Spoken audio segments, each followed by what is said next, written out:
Bonjour Eva, bonjour à tous. Bonjour. Content de vous retrouver sur le plateau. Quel bonheur également, on vous écoute.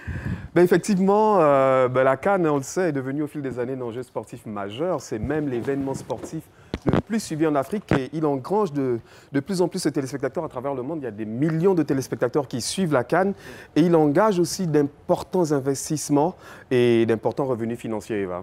Alors justement, au-delà de l'aspect sportif, quels sont les enjeux pour la Côte d'Ivoire ? Mais le premier enjeu, c'est l'enjeu diplomatique, le fait de remporter, de se voir confier l'organisation de la CAN par la CAF est déjà une victoire diplomatique parce qu'on est face à plusieurs concurrents.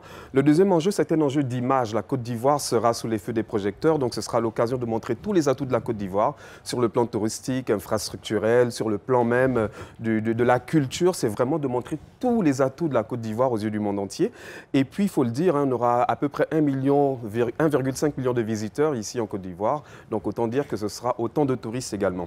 Le troisième enjeu, c'est que la Côte d'Ivoire peut maintenant prétendre à être un hub sportif, un hub économique, un hub politique également. Et donc, pourquoi pas prétendre à l'organisation de plus grands événements comme la Coupe du Monde dans quelques années?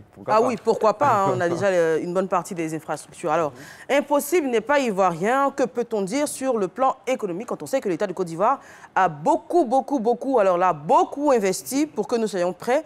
Mais quelles seront les retombées économiques à prévoir?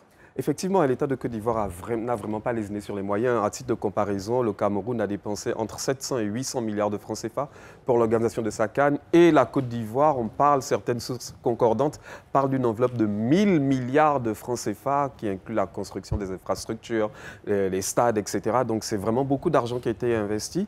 On peut dire que le premier bénéficiaire sera l'industrie du tourisme parce que les gens viendront pour découvrir la Côte d'Ivoire. Il y a 5 villes concernées, donc les gens iront à l'intérieur du pays. Donc c'est de l'argent qui sera dépensé ici.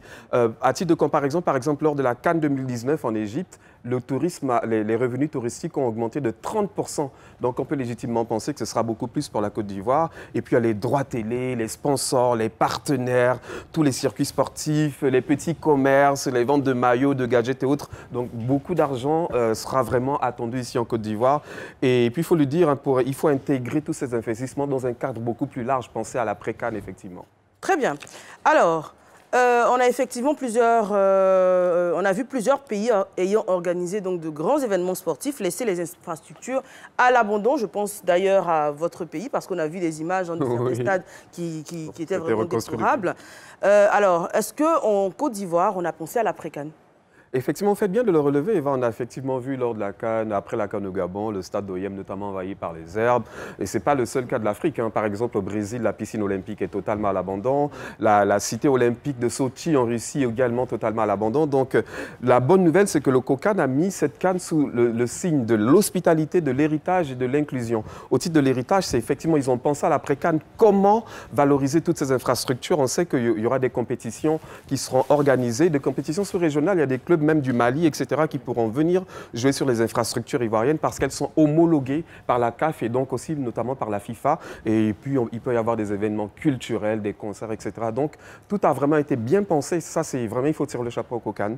Pour la pérennité de ces infrastructures et puis surtout leur utilité à l'avenir. Merci beaucoup. Merci. Monsieur Vive la CAN.